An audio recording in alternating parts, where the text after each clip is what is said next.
Well, it's wonderful to see you all. This is my first time in person at a GopherCon and also my first time presenting at a GopherCon. So hopefully this will pique your interest. So my name is Rebecca. I work at a company called Rotational Labs. I'm one of the founders, and some of my team is out there, but I can't really see anyone. But hopefully you'll come and chat after the talk if you see me around.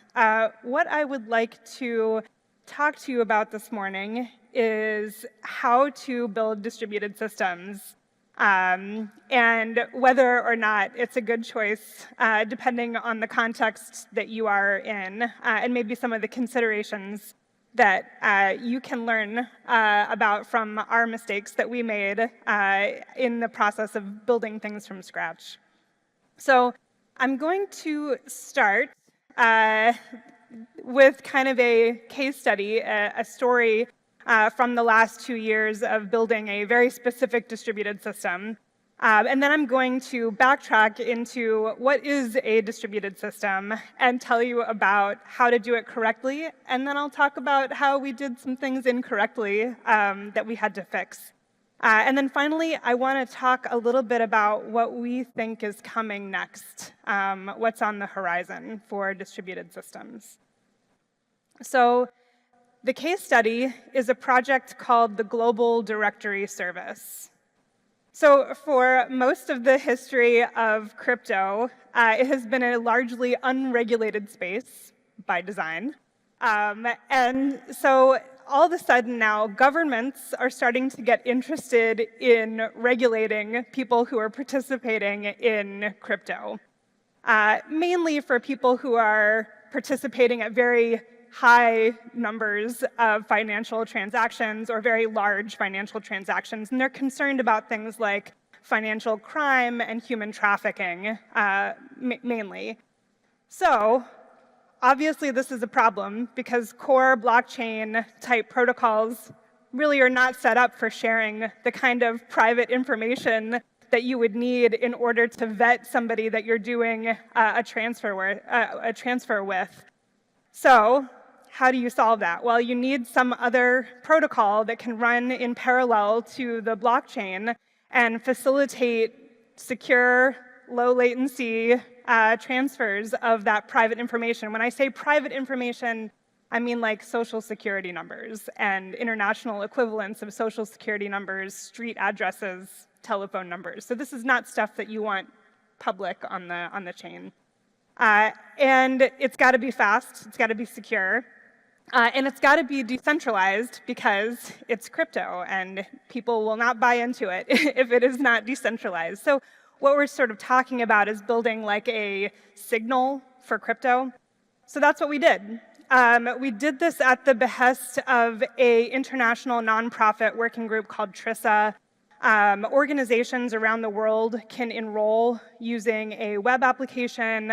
They opt in, right? They're trying to preclude getting audited by their government, and so they have an incentive to opt in. And they register using a web app, and they get identity certificates, and then they can use those certificates to authenticate and do these transactions.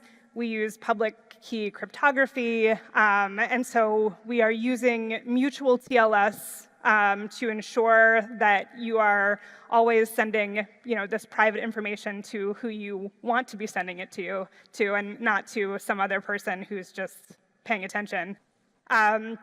Most of the throughput through this system is lookups during live transactions, and we need to be fast, so we're using gRPC. So very early on, we realized that the central problem that we had to solve is that a centralized storage solution for this system would be an unfair advantage. Should we put it in Germany, where the regulation is kind of the most advanced?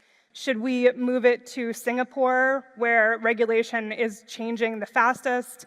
Should it be in the US, because that's where we are? None of those solutions alone is okay, because as you can imagine, anybody who is co-located with the data is going to experience the lowest latency, and that's not fair. And if you want to get people to participate, there has to be this sense of fairness. So how do you achieve that? Well, you need a distributed system. So what is a distributed system? So when I say distributed system, hopefully many of you are sort of imagining, multiple peers, multiple servers that are working together in a coordinated fashion. From the user perspective, they look like just one machine, but it's actually many machines under the hood that are coordinating together. And it's really important that they coordinate not just to make the system more available, to give that sense of fairness and equanimity across all of the users around the world, but in case something goes wrong, we have extra backup copies so we can recover from disaster. Each peer in the system has a copy of the database, and they can respond independently to requests from users. And so this could be signing up through the website. This could be, connecting via MTLS to authenticate with a peer and do a handshake to exchange secure information. So each copy can respond independently. So why do they need to work together? Well, there's no guarantee that everybody is going to behave in an orderly fashion. Our users are not necessarily going to behave in an orderly fashion, and so the system has to impose order, right? So we have to figure out how to synchronize independent requests from users to update data.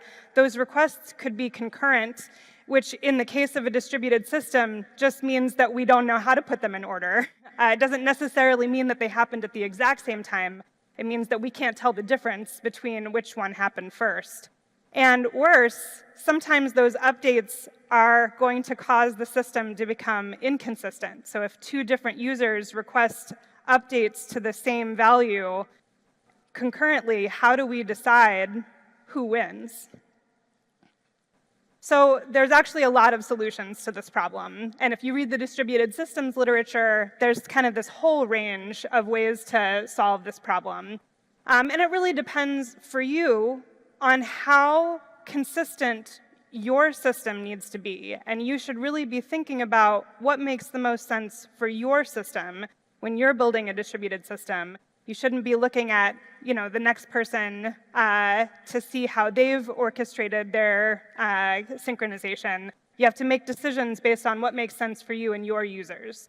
So the trade-offs are going to be things like availability. How hard is it from a user experience perspective to get access to the data? How long am I waiting for the website to come up or for my transfer to happen?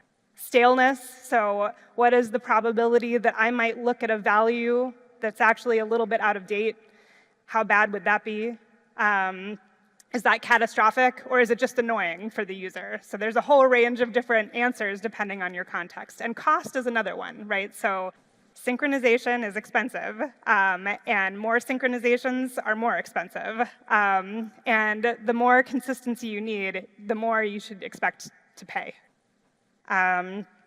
So for our solution, we went with an eventual consistency solution that uses a gossip protocol. So this is where two peers in the system randomly coordinate with each other. They swap versions of all of their objects and decide what the differences are so that they can coordinate.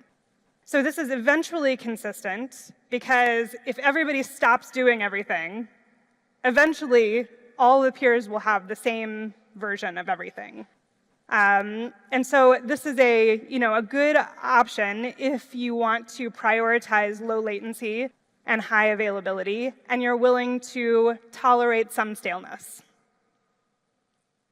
So in order to do this, we have two open source packages that we created to kind of support this, and I'm going to talk a little bit about them, but I want to say that they are built on the shoulders of giants, so they're built on top of things like Protobuf and LevelDB and Prometheus, and of course, Go. So the first is called Honu, and the second is called Turtle. So Honu and Turtle are actually both kinds of turtles. So Turtle's job is to enable peers to actually do synchronizations. And Honu's job is to compute version vectors so that two peers can decide whose version is more up to date. And it sort of happens in this way. So maybe alpha is the initiator, and Bravo is the remote, and alpha will share its values with Bravo, and not just its values for each object, but the version vector. So something about the provenance of that object, how many changes, how many iterations it has seen. So that version vector, that provenance, allows Bravo to compare not only the values it has with the values that alpha has, but it has the ability to decide if it should fast forward its values or not. And if Bravo has a smaller version number for an object compared to alpha, it knows that it should update its local value. So obviously, there is a possible problem here, which is, what if both peers have concurrently incremented their versions and have two different values for that object? So how do you decide then? Well, we have a tiebreaker, and the tiebreaker is called the PID. It's the process ID. It's just basically a proxy for when you entered the system. And if you entered the system a long time ago, you have a smaller process ID. And if you entered the system recently, you have a higher process ID.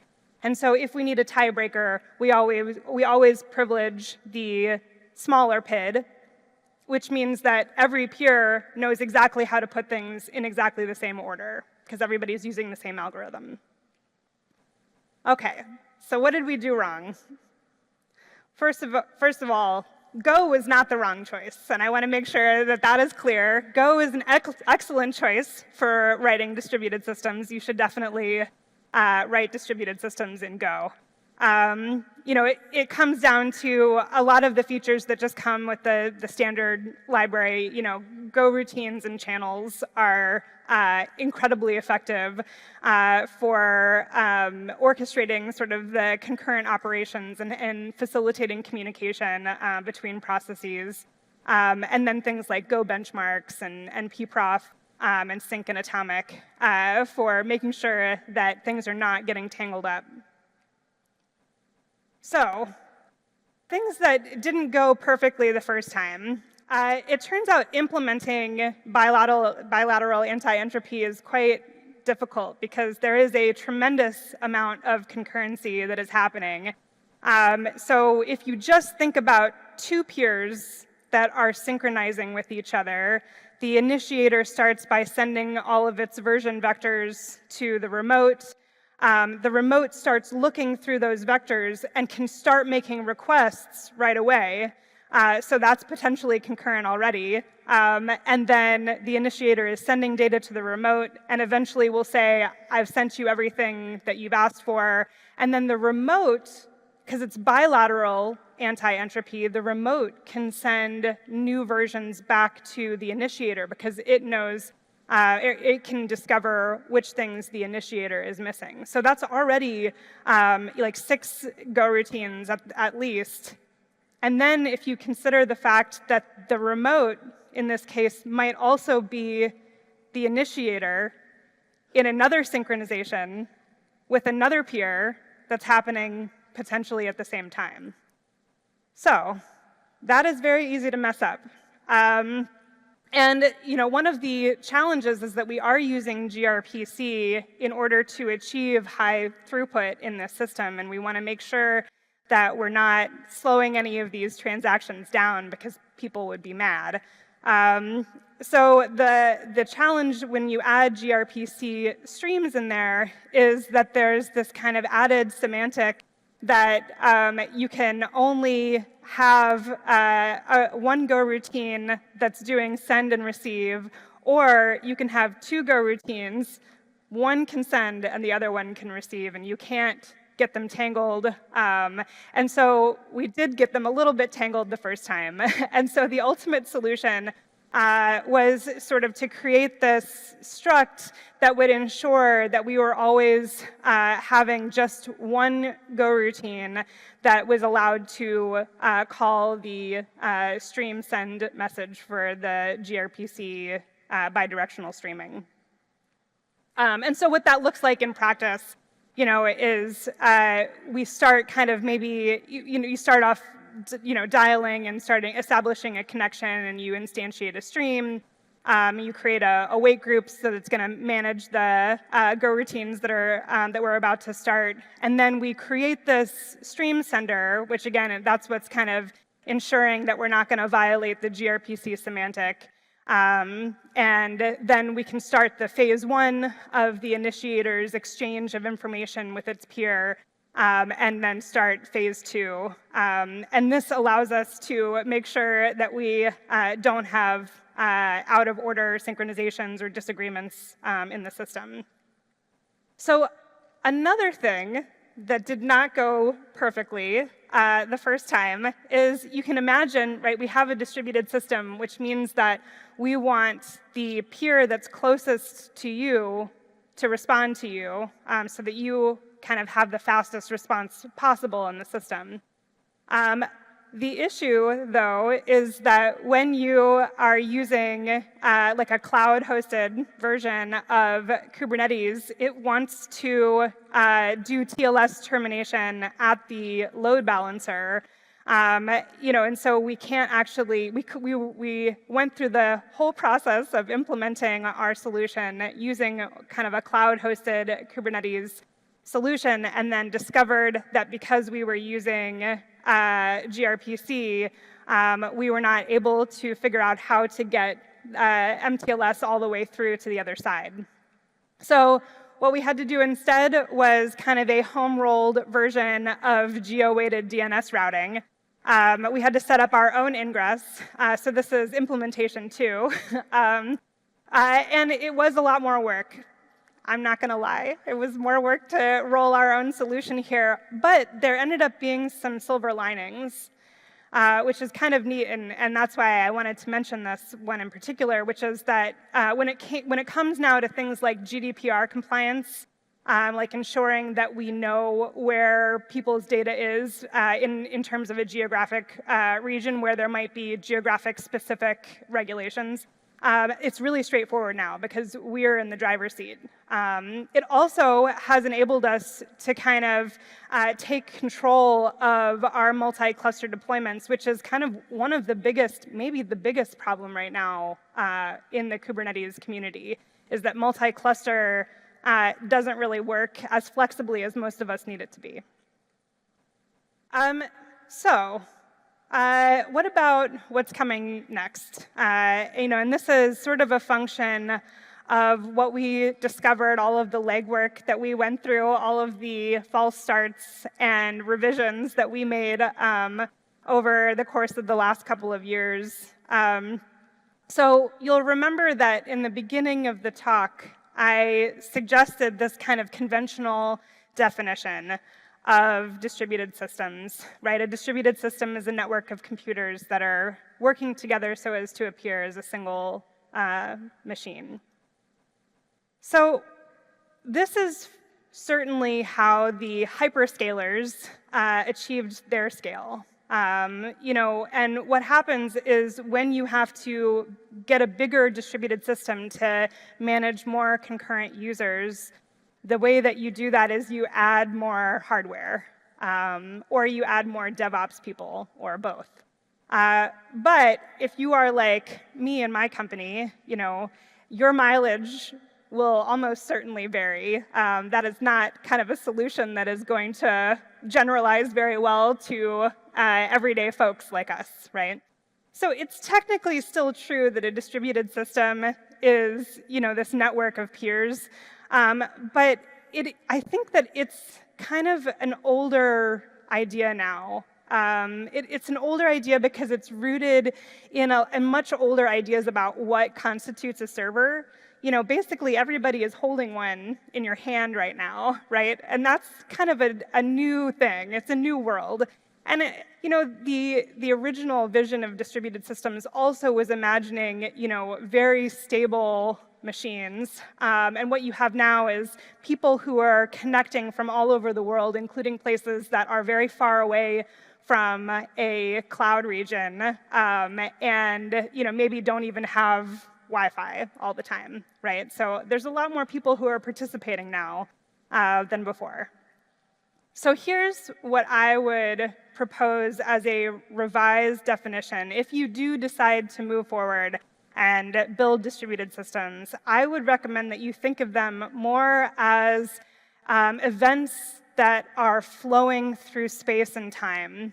And I think that this definition will free you up to think a little bit more expansively and think more about, the implementation of things like goroutines and channels, and less about kind of hardware and DevOps, the kinds of solutions that don't scale as well. What that means, ironically, possibly, is that the tools, I think, for the next generation of distributed systems are probably things that you already know how to use, that have been around for a while, and that you probably already have your favorite of, right? So the streaming tools, message queues like good old RabbitMQ, PubSub and things like Pulsar and Kafka, and then stream processing tools that can do analytics in a streaming fashion also. So this is not to suggest that these are going to replace your Postgres or your favorite database, whatever that is. But these are going to, I think, end up being those wedges that allow for the flow, between time and space of the events, the information that's moving through your systems.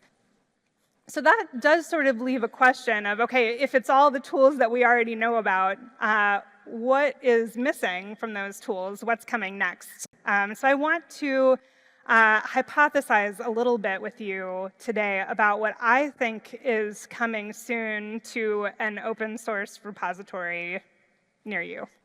So these are some of the features that I think that we should start looking for. The first one might be the most important, and maybe also is the most boring, but is the most critical, which is having persistence turned on by default in our eventing systems, right? In our distributed systems, persistence has to be turned on by default. And that's important to mention. It sounds obvious, but it's important to mention because almost all of the existing tools have that turned off by default. And the reason is because it gives your throughput, it thrashes your throughput, and it makes your latency really high to do persistence, right? So it doesn't make you look very good compared to your competition. But the trade-off is huge, right? If you have persistence turned on, then you have disaster recovery, and you can time travel through your data. And it's worth it to slow things down a little bit. The lesson of distributed systems is that slowing things down a little bit can get you huge gains, like the ability to recover from a huge disaster.